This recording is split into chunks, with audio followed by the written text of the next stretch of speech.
ഓം ശ്രീ മഹാദേവി നമ. നമസ്തേ. ആനന്ദഭൈരവി ആസ്ട്രോളജിയിലേക്ക് എല്ലാവർക്കും സ്വാഗതം. 2025 ഫെബ്രുവരി 1 മുതൽ, അതായത് മകരം 19 ശനിയാഴ്ച മുതൽ ഫെബ്രുവരി 28 കുംഭം 16 വെള്ളിയാഴ്ച വരെയുള്ള കന്നിക്കൂറുകാരുടെ ഫെബ്രുവരി മാസ ഫലത്തെക്കുറിച്ചാണ് നമ്മളിപ്പോൾ ചിന്തിക്കുവാൻ പോകുന്നത്. കന്നിക്കൂറിലെ നക്ഷത്രങ്ങളായ ഉത്രം 2, 3, 4 പാദക്കാർക്കും അത്തം നക്ഷത്രക്കാർക്കും ചിത്തിര 1, 2 പാദക്കാർക്കുമാണ് ഈ ഫലങ്ങൾ അനുയോജ്യമായിട്ടുള്ളത്. ഫെബ്രുവരി മാസത്തിൽ ഏതെല്ലാം ഗ്രഹങ്ങൾ രാശിമാറ്റവും അഥവാ നക്ഷത്രമാറ്റം നടത്തുന്നു എന്നും പ്രധാനപ്പെട്ട ഗ്രഹനിലകൾ എങ്ങനെയാണ് എന്ന് പരിശോധിച്ച് നോക്കാം. സൂര്യൻ ഫെബ്രുവരി 13 കുംഭം രാശിയിൽ പ്രവേശിക്കുന്നു. ചൊവ്വ മിഥുനം രാശിയിൽ വക്രം ചെയ്ത് പുണർദം നക്ഷത്രത്തിൽ സഞ്ചരിക്കുകയാണ്. ബുധൻ ഫെബ്രുവരി 7 കുംഭം രാശിയിൽ അവിട്ടം നക്ഷത്രത്തിലും വ്യാഴം ഇടവം രാശിയിൽ രോഹിണി നക്ഷത്രത്തിൽ വക്രം ചെയ്തും സഞ്ചരിച്ചുകൊണ്ടിരിക്കുകയാണ്. ശുക്രൻ ഫെബ്രുവരി 1 മീനം രാശിയിൽ ഉത്രട്ടാതി നക്ഷത്രത്തിൽ പ്രവേശിക്കുന്നു. ശനി കുംഭം രാശിയിൽ പൂരോരുട്ടാതി നക്ഷത്രത്തിലൂടെ സഞ്ചരിച്ചുകൊണ്ടിരിക്കുകയാണ്. രാഹു മീനം രാശിയിൽ ഉത്രട്ടാതി നക്ഷത്രത്തിലൂടെയും കേതു കന്യരാശിയിൽ ഉത്രം നക്ഷത്രത്തിലൂടെയും സഞ്ചരിച്ചുകൊണ്ടിരിക്കുന്നു.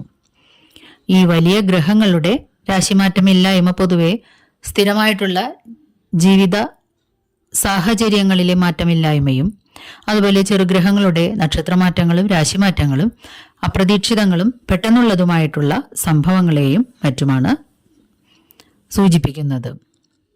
ഇനി ഫെബ്രുവരി മാസത്തിൽ ഏതെല്ലാം ദിവസങ്ങളാണ് പ്രധാനപ്പെട്ടത് എന്ന് ചിന്തിക്കുകയാണെങ്കിൽ ഫെബ്രുവരി 10 പഴനിയിൽ രഥോത്സവവും 11 തൈപ്പൂയവും 12 പൗർണമിയുമാകുന്നു.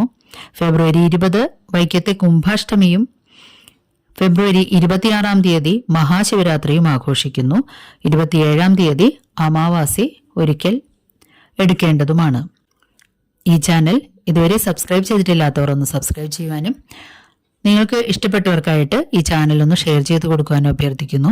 അരികിലുള്ള ബെൽ ബട്ടൺ അമർത്തിയതിൽ ഓൾ എന്ന് കൊടുത്താൽ ഇനി വരുന്ന എല്ലാ വീഡിയോകളും തത്സമയം തന്നെ നോട്ടിഫിക്കേഷനായിട്ട് ലഭിക്കുന്നതാണ്. വീഡിയോ ഇഷ്ടമായാൽ ഒരു ലൈക്ക് തരുവാൻ മടി കാണിക്കരുതേ.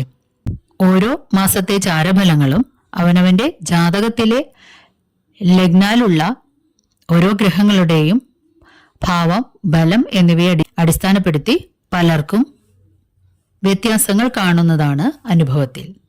ഇനി ഫെബ്രുവരി മാസത്തിൽ കന്നിക്കൂറുകാർക്ക് എന്തെല്ലാം ഫലങ്ങളാണ് വരുവാൻ പോകുന്നത് എന്നൊന്ന് ചിന്തിച്ചു നോക്കാം. ഫെബ്രുവരി മാസത്തിൽ കന്നിക്കൂറുകാർക്ക് അവരുടെ 5, 6 എന്നീ ഭാവങ്ങളുടെ അധിപനായിട്ടുള്ള ശനി 6-ലൂടെയും 4, 7 എന്നീ ഭാവങ്ങളുടെ അധിപനായ വ്യാഴം 9-ലൂടെയും സഞ്ചരിക്കുകയാണ്. 7-ൽ രാഹുവും ലഗ്നത്തിലൂടെ കേതുവും സഞ്ചരിച്ചുകൊണ്ടിരിക്കുന്നു. കൂടാതെ 7-ൽ ശുക്രനും കൂടി ഫെബ്രുവരിയിൽ സഞ്ചരിക്കുന്നുണ്ട്. ഇപ്രകാരമുള്ള ഗ്രഹനിലയിൽ സാമ്പത്തികമായി ചിലർ ഞെരുക്കം അനുഭവപ്പെട്ടേക്കാം. കച്ചവട സംരംഭങ്ങളിൽ, കർമ്മമേഖലയിൽ പലതരം തടസ്സങ്ങൾ അനുഭവപ്പെട്ടേക്കാം. എന്നിരുന്നാലും അവ സാവധാനത്തിൽ മാറിക്കിട്ടുന്നതാണ്. വിവാദങ്ങളും തർക്കങ്ങളും മറ്റും ഉണ്ടായേക്കാനിടയുണ്ട്. ചില്ലറ വാക്കുതർക്കങ്ങൾ, അതുപോലെ രേഖാപരമായിട്ടുള്ള കാര്യങ്ങളിൽ അഥവാ ചില്ലറ ഡോക്യുമെന്റ് സംബന്ധമായിട്ടുള്ള വിഷയങ്ങളിൽ കാലതാമസവും അതേ ചൊല്ലി തർക്കങ്ങളും ഉണ്ടായേക്കാം. ഭൂമി സംബന്ധമായിട്ടുള്ള വിൽക്കൽ വാങ്ങലുകൾ നടക്കാനിടയുണ്ട്. ഭൂമി വാങ്ങുക അല്ലെങ്കിൽ ഭൂമി വിൽക്കുക തുടങ്ങിയവയും മറ്റ് ഡോക്യുമെന്റ് സംബന്ധമായിട്ടുള്ള കൈമാറ്റങ്ങൾ എന്തെങ്കിലും നടന്നേക്കാം. സുഹൃത്ത് ബന്ധങ്ങൾ മൂലം സന്തോഷകരങ്ങളായിട്ടുള്ള അനുഭവങ്ങൾ ഉണ്ടായേക്കാം. പുതിയ സുഹൃത്ത് ബന്ധങ്ങൾ ഉണ്ടാവുക, പ്രണയബന്ധങ്ങൾ ഉണ്ടാവുക തുടങ്ങിയവയും സംഭവിച്ചേക്കാൻ ഇടയുണ്ട്.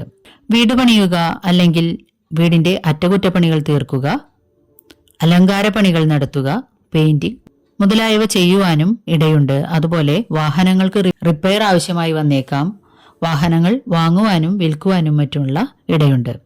ഇത്തരം കാര്യങ്ങളുടെ ബ്രോക്കർമാരായിട്ട് വർത്തിക്കുന്നവർക്കും ലാഭകരമായിരിക്കും ഈ സമയം. സന്താനങ്ങളെ കൊണ്ടും സന്തോഷിക്കുവാനായിട്ടുള്ള വക ഉണ്ടാകുന്നതാണ്. ഉന്നത വിദ്യാഭ്യാസത്തിനായിട്ട് ചേരുവാനും അതുപോലെ വിദേശ യാത്രകൾ ചെയ്യുവാനും മറ്റും ഇടയുണ്ട്. വിദേശവാസികളായിട്ടുള്ള കന്നിക്കൂറുകാർക്ക് അവിടെ ഏതെങ്കിലും തരത്തിലുള്ള ഡോക്യുമെന്റ് സംബന്ധമായിട്ടുള്ള ചില്ലറ തർക്കങ്ങളോ പ്രശ്നങ്ങളോ ഉണ്ടാകാനിടയുണ്ട്. അതുപോലെ വിദേശയാത്രയ്ക്ക് ശ്രമിക്കുന്നവരും ഡോക്യുമെന്റുകളെല്ലാം തന്നെ ക്ലിയർ ആക്കി വെക്കുവാനും മറ്റും പ്രത്യേകം ശ്രദ്ധിക്കേണ്ടതാണ്. വിദേശയാത്രകൾ പോകുവാനിടയുണ്ട്. വിനോദത്തിനും വിദ്യാഭ്യാസത്തിനും ബിസിനസിനും മറ്റുമായിട്ട്. പിതാവിന് വയറു സംബന്ധമായിട്ടും മറ്റുമുള്ള അസുഖങ്ങൾ ഉണ്ടാകാനിടയുണ്ട്. അതൊന്ന് ശ്രദ്ധിക്കേണ്ടതാണ്. വാഹനങ്ങൾ ഓടിക്കുമ്പോഴും കന്നിക്കൂറുകാർ പ്രത്യേകിച്ചും ശ്രദ്ധിക്കേണ്ടതാണ്. വിദേശയാത്ര കൊണ്ട് പലതരം ഭാഗ്യങ്ങളും വന്നു ചേർന്നേക്കാൻ ഇടയുണ്ട്. എന്നാൽ കീഴ്ജീവനക്കാരിൽ നിന്നും കൂട്ടുബിസിനസ് ചെയ്യുന്നവരിൽ നിന്നും ചില്ലറ ബുദ്ധിമുട്ടുകൾ എന്തെങ്കിലും നേരിട്ടേക്കാൻ ഇടയുണ്ട്. അതുപോലെ കൂട്ടുബിസിനസ് ചെയ്യുന്നവർ, കസ്റ്റമേഴ്സ്, കീഴ്ജീവനക്കാർ തുടങ്ങിയവരിൽ നിന്നും ചതികൾ മുതലായവയോ ചില്ലറ അമളികളോ പറ്റിയേക്കാം. അത് പ്രത്യേകം ശ്രദ്ധയിലിരിക്കേണ്ടതാണ്. മൂത്രസംബന്ധമായിട്ടുള്ള അസുഖങ്ങളെയും കരുതിയിരിക്കേണ്ടതാണ് ഈ സമയത്ത്. ഗവൺമെന്റിൽ നിന്നും ഏതെങ്കിലും തരത്തിലുള്ള ഡോക്യുമെന്റ്സ് അല്ലെങ്കിൽ എന്തെങ്കിലും അനുമതി പത്രങ്ങൾ മുതലായവ കിട്ടാനുണ്ടെങ്കിൽ മാസം പകുതിക്ക് ശേഷം അത് കിട്ടുന്നതാണ്. എല്ലാ തടസ്സങ്ങളും നീങ്ങി കിട്ടാനിടയുണ്ട്. അതുപോലെ നികുതി സംബന്ധമായിട്ടുള്ളതോ അല്ലെങ്കിൽ ഗവൺമെന്റുമായി ബന്ധപ്പെട്ട ഇടപാടുകളിലോ ചില്ലറ ബുദ്ധിമുട്ടുകൾ എന്തെങ്കിലും നേരിട്ടേക്കാം. കിട്ടാനുള്ള ധനം തിരികെ കിട്ടുവാനായിട്ട് ചില്ലറ ബുദ്ധിമുട്ടുകൾ എന്തെങ്കിലും അനുഭവപ്പെട്ടേക്കാം. അതിനു വേണ്ടിയിട്ട് വാക്കുതർക്കങ്ങളിലും മറ്റും ഏർപ്പെട്ടേക്കാൻ ഇടയുണ്ട്. കോടതി, പോലീസ് സ്റ്റേഷൻ മുതലായവയുമായി ബന്ധപ്പെട്ട് ബുദ്ധിമുട്ടിലാകാതിരിക്കുവാനായിട്ടും പ്രത്യേകിച്ചും ഒന്ന് ശ്രദ്ധിക്കേണ്ടതാണ്. ഇനി താൽക്കാലിക ഗുളികസ്ഥിതി ഫലമനുസരിച്ച് ഏതെല്ലാം ദിവസങ്ങൾ പ്രധാനപ്പെട്ട കാര്യങ്ങളിൽ നിന്നും വിട്ടു നിൽക്കണം എന്നൊന്ന് ചിന്തിച്ചു നോക്കാം.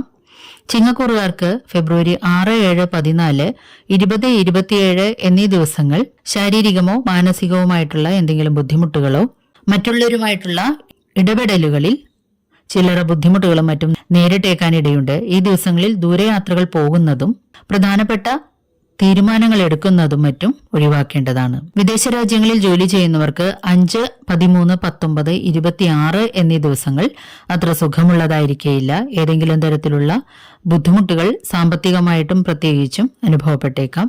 അതുപോലെ ഈ ദിവസങ്ങളിൽ പൊതുവിൽ ധനപരമായിട്ടുള്ള ബുദ്ധിമുട്ടുകളോ അല്ലെങ്കിൽ നഷ്ടങ്ങളോ എന്തെങ്കിലും അനുഭവപ്പെടാനായിട്ട് സാധ്യതയുണ്ട്. കണ്ണ് സംബന്ധമായിട്ടുള്ള അസുഖങ്ങളെയും ഈ ദിവസങ്ങളിൽ കരുതിയിരിക്കേണ്ടതാണ്. തൊഴിലിടങ്ങളിൽ 2, 3, 10, 16, 17, 23, 24 ഈ ദിവസങ്ങളിൽ എന്തെങ്കിലും തരത്തിലുള്ള തർക്കങ്ങളോ വ്യവഹാരങ്ങളോടടുത്ത കാര്യങ്ങളോ ഡോക്യുമെന്റ് തെറ്റുകളോ തർക്കങ്ങളോ മറ്റും സംഭവിക്കാനിടയുണ്ട്. അതുപോലെ വാഹനങ്ങൾ ഓടിക്കുമ്പോഴും ഈ ദിവസങ്ങളിൽ പ്രത്യേകിച്ചും ശ്രദ്ധ പുലർത്തേണ്ടതാണ്. 9, 22 എന്നീ ദിവസങ്ങളിൽ സന്താനങ്ങൾക്ക് ചില്ലറ ബുദ്ധിമുട്ടുകൾ എന്തെങ്കിലും അനുഭവപ്പെട്ടേക്കാം. അതുപോലെ വയറു സംബന്ധമായിട്ടുള്ള അസുഖങ്ങളെയും ഈ ദിവസം കരുതിയിരിക്കേണ്ടതാണ്. ദോഷങ്ങളുടെ പരിഹാരാർത്ഥം നിങ്ങൾ ചെയ്യേണ്ടത് ഭദ്രകാളിയെങ്കിൽ രക്തപുഷ്പാഞ്ജലി, ചുവന്ന പുഷ്പങ്ങളുടെ സമർപ്പണം, നെയ്വിളക്ക് കത്തിക്കുക, അതുപോലെ ലളിതാ സഹസ്രനാമമോ ദേവി മഹാത്മ്യമോ പാരായണം ചെയ്യുന്നതും ഉത്തമമായിരിക്കും. സർപ്പത്തിങ്കൽ 100 പാലും സമർപ്പിക്കുക, വിഷ്ണു സഹസ്രനാമം നിത്യേന പാരായണം ചെയ്യുക മുതലായവ ചെയ്തുകൊണ്ടും നിങ്ങൾക്ക് ദോഷശാന്തി വരുത്താവുന്നതാണ്. വീഡിയോ ഇഷ്ടമായാൽ ഒരു ലൈക്ക് തരുവാൻ മടി കാണിക്കരുതേ. നന്ദി, നമസ്കാരം.